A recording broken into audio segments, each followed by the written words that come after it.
There is a renewed bipartisan push on Capitol Hill to keep kids from spending all their time on social media. Republican Senator Ted Cruz and Democratic Senator Brian Schatz are reintroducing a bill that would limit kids' social media use by setting a minimum age for users and restricting access to sites in school. Senator Cruz joins us now.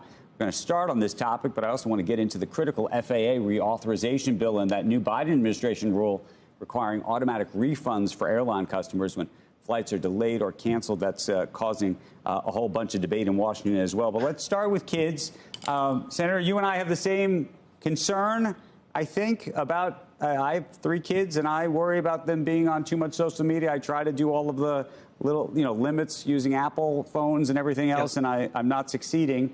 But I would also ask, the question, of course, is whether the government is supposed to intervene in this or the private market is supposed to intervene in this. Well, listen, every parent I know who has teenage kids or has adolescent kids is worried about social media, is worried about all the garbage that gets pulled in on our phones. And it is, you give your kids phones and they're portals to just about every harmful influence in the world. Our girls are 13 and 16, and it's a very difficult thing. It's a very tough time to be a teenager. They deal with challenges that Andrew, you and I didn't deal with when we were that age. And it's a tough time to be parents because how you protect your kids is not easy. And so I've joined with Brian Schatz. Brian is a Democrat from Hawaii. We disagree on a lot of issues. But on this issue, we're both parents, and we've teamed up together to pass common sense legislation that, number one, restricts that kids under 13 can't be on social media. There's no reason for a kid under 13 to be dealing with all of the pressure, all of the peer pressure, all of the negative messaging that comes from social media. And then number two, what this bill does, importantly, for kids under 17, it prohibits big tech companies from using algorithmic boosting to push messages to them. And if you look at, there's been a lot of testimony in the Senate about how big tech deliberately targets our young people and pushes negative stories, pushes stories that push bad body image on them, pushes self-harm on them, pushes suicidal ideation on them, pushes all sorts of negative messages to them. And so this bill says if they're under 17, you can't be using an algorithm to push messages that are addictive, but that can be harmful. Additionally, this bill includes a separate bill that I introduced called the Eyes on the Board bill, which provides that schools that are receiving federal funding have to block social media on campus so that when your kids are in school, they ought to be listening to the teacher. They ought to be doing their schoolwork and not sitting there on Instagram posting throughout the class. So the question is how you would hold and who you would hold to make sure this is that somebody's held accountable for this. So, I remember, dare I say, I don't want to throw the Sorkin boys under the bus, but I think they were under 13 and somehow they managed to get onto these services, I think claiming that they were already 13. Do we ultimately hold Meta responsible or YouTube? And by the way, where does YouTube or something like that lie in this? Because social media is sort of increasingly becoming an amorphous sort of category. Yeah, so YouTube is not covered because social media is something where you're posting, where you're having comments, where you're having other people engaging with you. And much of it is much of what makes it so addictive, particularly for young people, is the quest for likes and often the negative comments that occur. Look, there will always be a problem of kids trying to avoid it, and this puts liabilities on the big tech companies, but it gives enforcement authority to the FTC. And one of the things we know is big tech knows everything about their users. And so if someone is tweeting about issues that are of interest to 10-year-olds and they're claiming they're 25, big tech knows that. They know who their users are. And so there's a liability for if they knowingly allow someone to circumvent these age requirements. Then they face liability. And this, I fully expect, I think this bill is likely to pass. We'll very likely have a markup in the Senate Commerce Committee next week.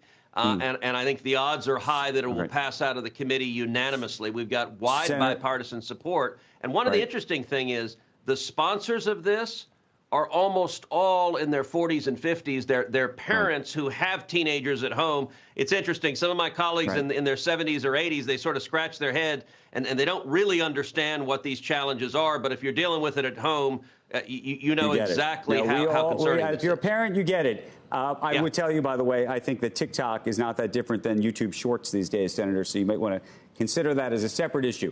But let me pivot. I want to talk about airlines for a second because the Biden administration came out with what seemed like a very popular program, which would require airlines to provide refunds automatically so you wouldn't have to fight with them, call them on the phone, deal with the rigmarole of getting a refund when, in fact, you're due a refund.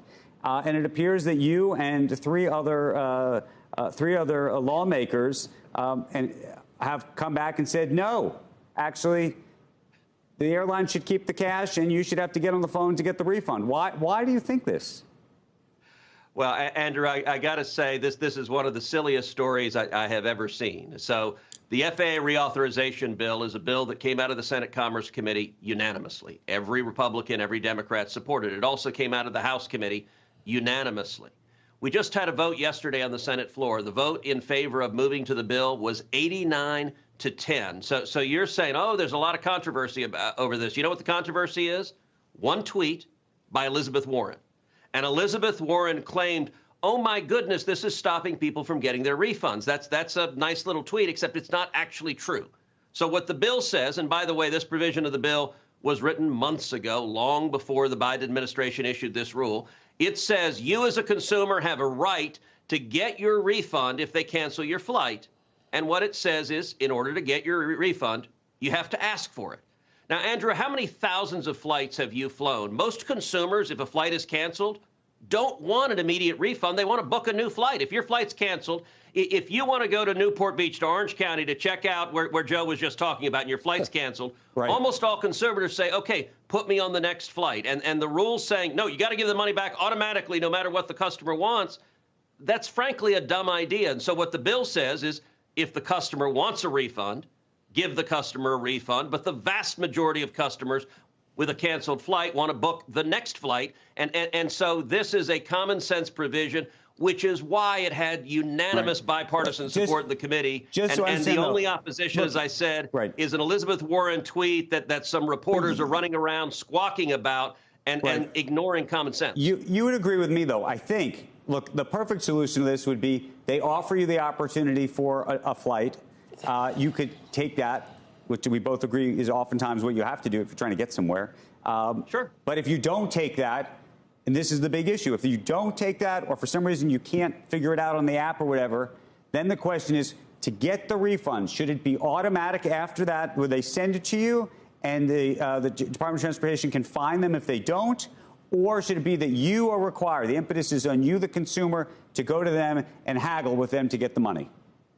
Well, what you just described is the perfect situation. What the bill provides is if they cancel your flight, they have to refund it if you ask for it. And that is a common sense provision, which is why every senator, every Democrat, and every Republican agreed with it. By the way, the Biden rule also has real problems for anyone that books through a third-party travel agent like Expedia or Kayak in terms of putting the liability on the third-party agent when they haven't gotten the funds from the airline.